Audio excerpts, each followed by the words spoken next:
Hi everybody, this is Andrew here, and I am back for another artist update. Yeah, this week has actually been pretty challenging. I mean, daily life is a challenging thing. It's challenging to get up every day and go to work. Although I have been saying, go create. I'm gonna go create. I'm not gonna go to work because that's what I'm doing. I'm creating.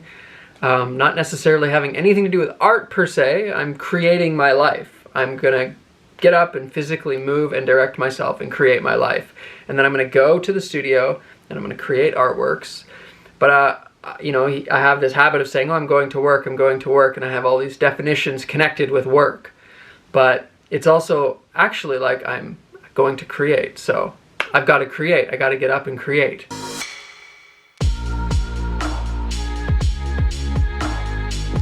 So it kind of puts a different spin on it. So yeah, I was working on the white polar bear this week, and yeah, it went pretty well. It was a good, nice stone to work with. There was no real cracks or anything in the stone that were a problem, and so I could just carve the piece, and it flowed pretty nice. It's been a while since I've done a polar bear, so it was nice to do a polar bear again. And obviously, yeah, the alabaster is a beautiful stone, so I like working with the alabaster.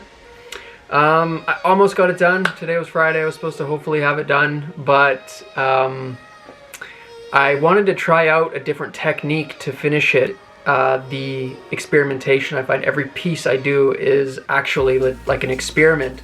And so, there's an emotional element involved in creating art, creating original works of art, especially, I guess it's the nature of the pieces that you're doing, but there's no guarantee that a piece is going to work. So there is an emotional element where, for instance, this week it was going pretty well. So I was like, great, this is going good. And I was looking forward to today, and I was like, okay, I'm going to see if I can do this new technique to finish it.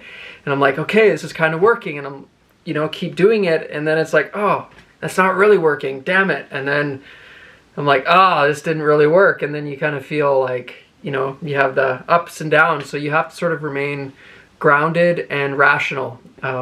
So I make sure I always check with my wife too, because she can be like, you're obsessing, or it looks totally fine.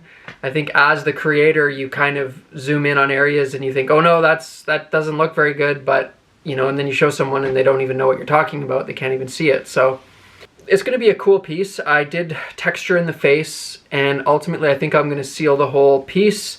Alabaster is such a beautiful stone. You can never go wrong with having the colors, those subtle colors and that subtle transparency come through. So you'll see what I'm talking about. Maybe I'll post some pictures.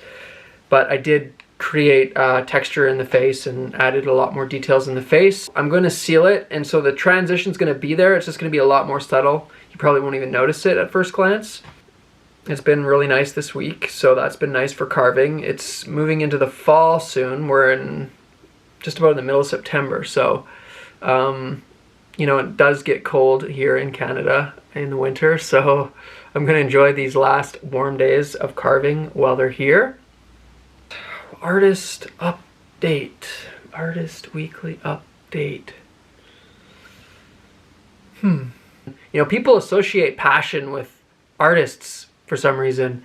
Maybe they don't, but it seems like there's this whole perception of what it's like to be an artist. And I find I have to really practice motivating myself, and it has nothing to do with art. You know what I mean?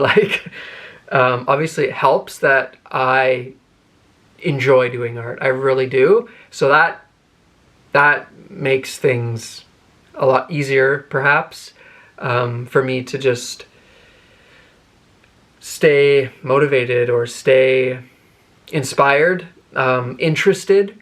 But I can tell you, when you're carving all the time, I'm carving original pieces from scratch all the time. And to do it from scratch every single time, it's an effort. It's like it does take a lot out of you. You can feel it after a piece is done. It's like you can feel it physically, the amount of effort that you put into that creation. And yeah, it becomes tiring sometimes, and so I'm always looking at ways to, you know, be able to function effectively and create the pieces that I would like to create. Do them as well as I can, you know, expand my artistic expression. I'm gonna do like no sugar. I've done that before. I find sugar, especially, I don't know if it's like in this particular age that I am now, but I find sugar affects me a lot more. If I eat sugar, it's like I can feel it in my body, and it like hits me hard. So a couple months ago I did a 30 days no sugar, so I started doing a 60 days no sugar, and it's not really no sugar, it's just no sweets, and like, you know, I got a bit of a sweet tooth, so it's like I can still have sugar, but maybe not the refined, like highly refined processed stuff.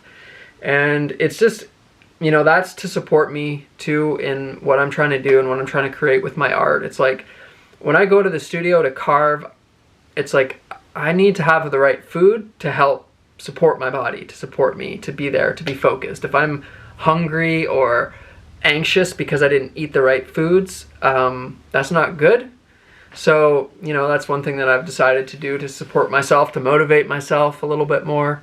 I find it's like important for me to be doing something, you know, in the sense of like, you know, when you're not really challenging yourself and you kind of get into a lull, like you're just kind of going through the motions, you're not really inspired. It's like, so I did this whole no sugar thing too as a point of like, okay, I want to do something as a point of support that's going to have an impact, you know, where I'm walking it every day and I'm seeing results, or I'm creating a new pattern, and then that actually in turn like inspires me. So I've been busy with, or I'm gonna do that. Another one I've been working on is the sleep point. I've been, you know, over the last few months playing around with what time I wake up, and I think what I'm realizing is it's not necessarily what time you wake up, but how you wake up. And the first breath initiative is something that I've done a lot in my life, and so it's a great point that I've sort of been opened up to and have practiced. And it's basically, you get up in your first breath. So if your alarm goes off, you open your eyes and you get up, you know, like not literally, you don't have to literally like get up in your first breath, but it is kind of like that. Like you wake up, take a breath, okay, I'm here, and then I get up and I don't press the snooze. And I think that helps me mentally just like move into my day, and then it's like I've already accomplished something. So anyways, yeah. So I think that's about it for the artist update. I'm the artist, Andrew Gable, and yeah, if you want to know where you can find my art, you can find it at andrewgable.com. I've got all my carvings, and I got some paintings up there. Hoping to do some more stories about, you know, my life and how I ended up where I am, and that process of developing myself as an artist, which I started, like, I was into it when I was like 13, 14 years old, like even before that. And I've done it my whole life, and it's been an interesting journey, I'll say that. And I'd love to go into more details and just share more of my story about how I've walked that process and, you know, how that's affected my life. But anyways, yeah, thanks everybody for watching the video, and I'll see you next time.